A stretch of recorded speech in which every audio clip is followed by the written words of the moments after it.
In grappling, there are many different ground positions and techniques that one could do. We're going to discuss a few of them. The first ground position is called a mount, or often known as a high mount. Now, the mount position is when your opponent is sitting on top of your torso. This position is a pretty dominating position for the person who's in the mount or the person who's on top.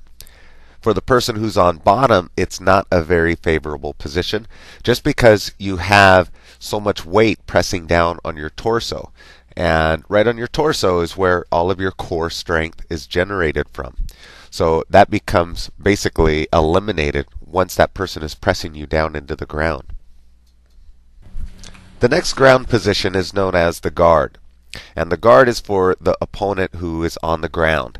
This is a much more favorable position just because we do not have our opponent sitting right on our core or on our torso. The guard is a position where we can actually maneuver much better.